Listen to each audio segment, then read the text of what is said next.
Hello and welcome to another video. In today's video we're going to be going back to the Impreza. Last video built a sandblasting cabinet, this video back to the Impreza. So if you follow me on Instagram you'll probably know that my Impreza isn't starting at the moment. Don't know what it is. I've tried a few different things already. I've changed over the crank sensor, I've cleaned out the cam sensor, I've changed the battery. The next couple of things that I'm going to do, and that's going to be today's video, new spark plugs, and I've got a new fuel filter. I don't think the fuel filter's the issue, but I'm going to upgrade the fuel filter anyway, and I'm going to just give the spark plugs a change because I don't know when they were last done. We've also got the final bits that we need to complete the interior, so we'll get that done as well today. So less talking, more working.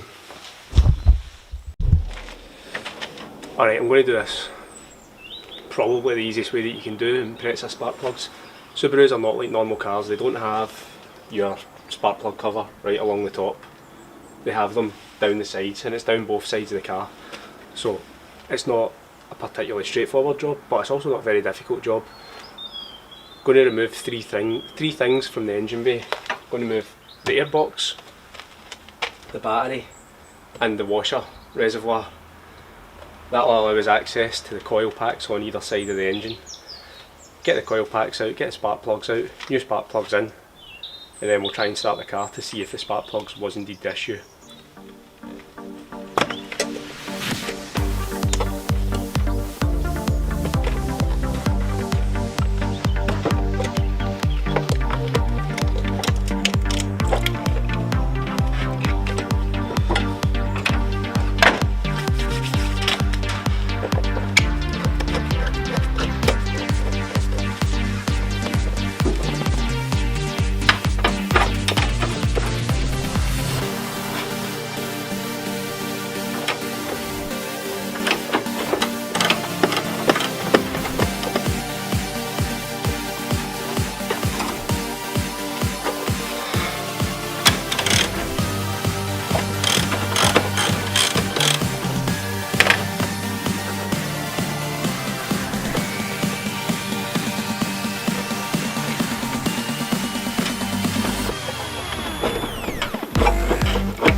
The airbox out, get access to both coils here and here, which will be the driver's side done in jig time.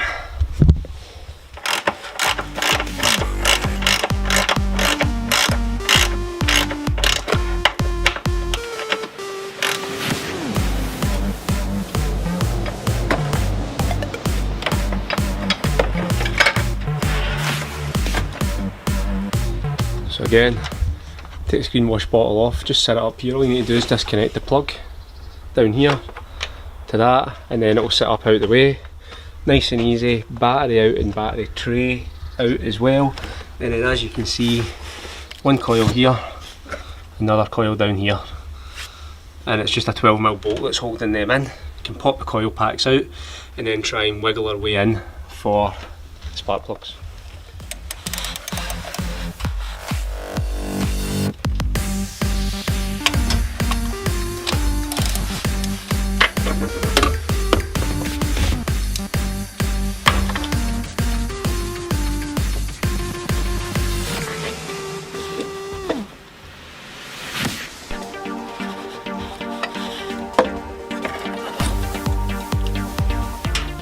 That's the first two coils out on apparently the hardest side.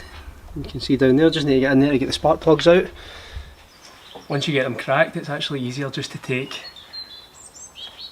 the head for the socket off and just use it, because once it's cracked they're just finger tight, so it's easy to get them out.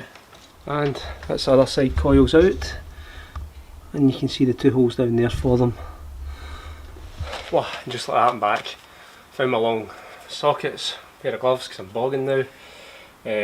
Spark plugs are, and this are a 16mm socket, so you need to kind of get the socket in, then you need to get the ratchet on after it. It's very difficult to get it in because of the way that the frame of the car sits. So we'll do that, foot her about, and try and get them out, and then have a look at the condition of the existing spark plugs, because like I say, I don't know when they were last changed. So let's see what they look like. Right, so if you can see down here, we're just over the spark plug now, and there's just about enough space to get the ratchet onto that, and then get it cracked, get it loosened, and then we'll take it off just using finger power. Just before I go and install the new ones, just having a quick comparison between the gapping on the two, and the tip on the old ones looks quite considerably worn down. That could be causing an issue, it might not be, but it could be. And the plugs really stink of fuel as well, so let's replace them and see how we get on.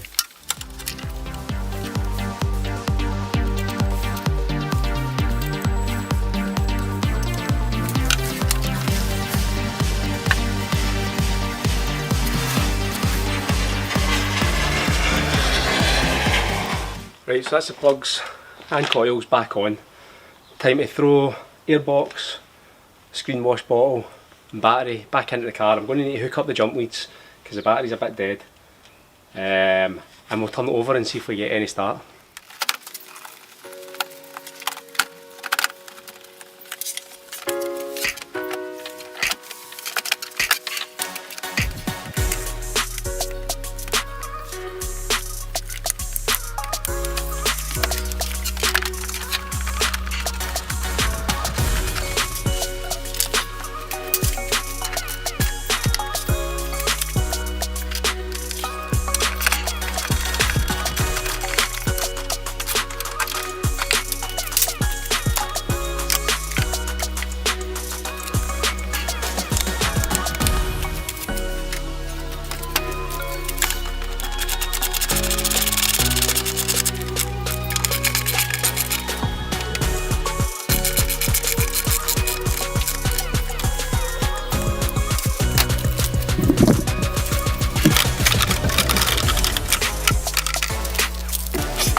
Right, so it's changing over the spark plugs hasn't made any difference.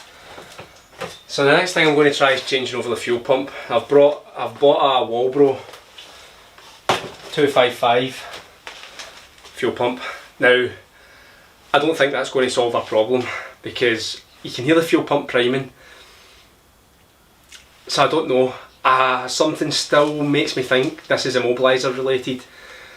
Spoke to somebody who told me how to remove the immobiliser because it's that silly Sigma immobiliser that's on this car. So if it comes to it, I'm going to try removing the immobiliser. After that, I'm stumped, really stumped. So if anybody's got any suggestions, please drop a comment below what it could potentially be. I'm going to do the fuel pump just now, see if that works. If it doesn't, then who knows.